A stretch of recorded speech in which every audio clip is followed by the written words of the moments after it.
पाकिस्तान ने भारत से 50,000 टन चीनी जो है वो इंपोर्ट की है। लेकिन गैस का तो मसला है। जो ये चीनी भी इंपोर्ट किया, ये सिंगल वन साइडेड तो नहीं हुई, इसमें भी उनके एग्रीमेंट्स इन्वॉल्व होंगे। देखिए, सहरी और अफ्तारी में मुख्तसर वक्त के लिए गैस दी जाती है जिससे बमुश्किल खाने पकाए जा सकते हैं, इसलिए हमें सिलेंडर यूज करना पड़ता है। हुकूमत वक्त को चाहिए कि कम से कम रमजान शरीफ में वो फुल प्रेशर से गैस को मुहैया करें। एक तरफ हम कह रहे हैं कि इंडिया हमारे मुल्क में दहशतगर्दी कर रहा है, दूसरी तरफ हम इंडिया से चीनी भी इंपोर्ट कर रहे हैं। ये हमारा दो तरफा रवैया क्यों है इंडिया को लेकर? और पहले ही गैस की कीमतें इतनी बुलंद हो चुकी हैं कि वो आम जो सारिफ है, आम शहरी जो है, वो उसको अदा करने की सलाहियत इस्तात नहीं रखता। नमस्कार दोस्तों, अखंड भारत में आपका स्वागत है।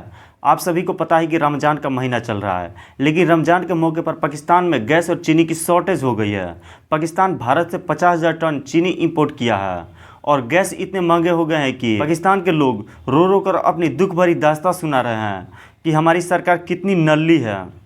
तो ऐलान किया गया कि भाई क्या आवर्स होंगे, ये इन्होंने हमें बताया और हमने वो याद कर लिए। बिल्कुल हमने उनको महफूज करके कहीं पे लिख लिया कि कौन से आवर्स होंगे जब गैस अवेलेबल नहीं होगी। लेकिन अब ये हो रहा है कि गैस जी वो अवेलेबल नहीं है। बहुत से इलाकों में इतनी शिकायतें आ रही हैं और शहरी जो है वो कह रहे हैं हम शहरी कैसे तैयार करें, गैस सिलेंडर खरीदें तो भाई उसका इस्तेमाल बड़ा महंगा है, खतरनाक भी है। और हुकूमती नुमाइंदे इस बार बार शिकायत के बावजूद खामोश हैं। अब सूरत हाल ये है कि खवातीन सहर में खाना बनाने के लिए उठती हैं लेकिन गैस नहीं होती, और अगर आती है तो काफी लेट आती है। फिर यही हाल इफ्तारी के औकात का होता है। अब जिस जगह गैस आ रही है वहाँ प्रेशर कम है, तो क्या मसला कैसे हल होगा? बिल्कुल। तो बात ये कि अंदर खाने आप जो चीनी खा रहे हैं ना अपने शरबतों में गोल गोल के, सर ये जो रमजान के महीने में पाकिस्तान के अंदर लोग जो शरबत पी रहे हैं ना मीठा मीठा, उसमें जो चीनी घोल रहे हैं आप, वो भारत से आ रही है। अब आप देख लें आपने क्या करना है। वो शरबत में वो वाली चीनी घोल के पीनी है या नहीं पीनी, क्योंकि आपको सब लोग जो है ना वो शरबत में कुछ और घोल के पिला रहे हैं, जिससे आपके दिमागों को ऐसा कुछ हो चुका है कि आपको कुछ पता नहीं चलता और कोई कुछ नहीं बताता।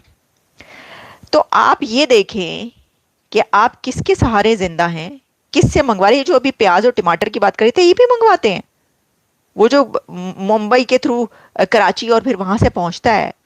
तो प्याज और टमाटर भी आप उन्हीं का खा रहे हैं और चीनी भी आप उन्हीं की खा रहे हैं। एक तरफ हम कह रहे हैं कि इंडिया हमारे मुल्क में दहशतगर्दी करवा रहा है, रॉ पाकिस्तान में हद से ज्यादा एक्टिव हो चुका है। दूसरी तरफ हम इंडिया से चीनी भी बरामद कर रहे हैं। जबकि अगर हम बात करें इंडिया की, तो इंडिया जब ये बात करता है कि पाकिस्तान हमारे मुल्क में आके दहशतगर्दी करता है, लिहाजा हम पाकिस्तान के साथ ना ट्रेड कर सकते हैं, ना हम उनके साथ जो है उनके मुल्क में जाके खेल सकते हैं। फिर जब हमें पता है कि हमारे मुल्क में सब कुछ इंडिया करवा रहा है, तो हम इंडिया से किस तरह खाने पीने की चीजें इम्पोर्ट कर सकते हैं? उनका ये कहना इसलिए भी आसान है, उनके पास इकोनॉमिक अपॉर्चुनिटीज़ हमसे ज़्यादा हैं। वो एक बेटर सिचुएशन में है, आप कह रहे हैं, या करंट सिनेरियो उनका वो नहीं है जो हमारा है। मे बी उनको ज़रूरत ना हो, हमें ज़रूरत होती है चीज़ों की।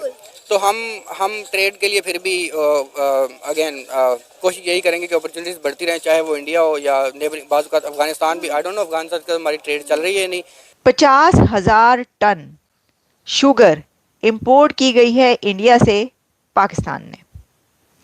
अब इसमें ना पहला सवाल तो मेरा ये कि आप क्यों इंपोर्ट कर रहे हैं?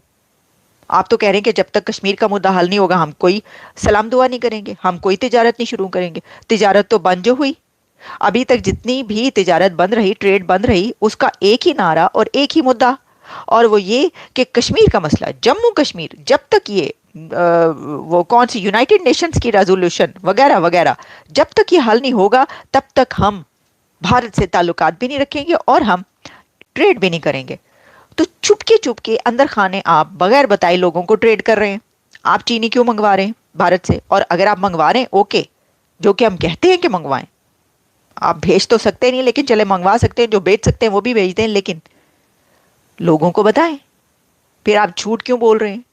देखिए, मैं ये नहीं कह रही हूं कि ना मंगवाएं, जरूर मंगवाएं, लेकिन गवर्नमेंट को ये बताना चाहिए लोगों को कि इंडिया से मंगवा रहे हैं हम। ये जो बोलते हैं, ये जो गर्दान होती है कश्मीर की, वो हम झूठ बोलते हैं कि हमने तिजारत जो है इस वजह से नहीं करनी, हम मंगवा रहे हैं आपको बगैर बताए। आपको जो है ना वो क्या कहना चाहिए, चूरन खिला के किसी चीज का, तो हम आपको उसी रेल की पटरी पे आपको बिठाया हुआ है और आपको उसी गाड़ी के पीछे लगाया हुआ है, हम खुद वो सब कुछ करें। अब ये किसने बताया? ये जनाब रिवील किया है नुसरत जावेद साहब। नुसरत जावेद जो हैं वो बहुत सीनियर जर्नलिस्ट हैं पाकिस्तान की। उन्होंने अपने एक प्रोग्राम में ये मुद्दा उठाया और उन्होंने कहा कि जो इस वक्त की गवर्नमेंट है उन्हीं की एक ताहिरा औरंगजेब मेंबर जो हैं, उन्होंने ये सवाल उठाया कि ज़रा ये बताइए कि दुनिया से कितनी चीनी या शुगर जो है इंपोर्ट किया आपने। तो पता ये चला कि हज़ारों टन गंदम जो है इंपोर्ट कर ली। गंदम कह रही हूँ, गंदम भी वैसे इंपोर्ट ही की जाती है। शुगर, यहाँ तक कि यूएई से भी शुगर इंपोर्ट कर ली। अब यूएई में शुगर कहाँ से आई? मैं तो ये सोच रही हूँ कि वहाँ पे गन्ना उगता है, वहाँ पे किस तरीके से वो शुगर पैदा, लेकिन वहाँ से भी इंपोर्ट कर ली। तो जो यूएई वाली शुगर है ना, वो भी खाते में पड़ रही है किसके? इंडिया के। क्योंकि वो थे ना कि आलू, टमाटर, ये सब चीज़ें जो हैं वो पहले यूएई पहुंचती हैं, फिर कराची पहुंचती है मुंबई से, और फिर उसके बाद जो है लाहौर पहुंचती हैं।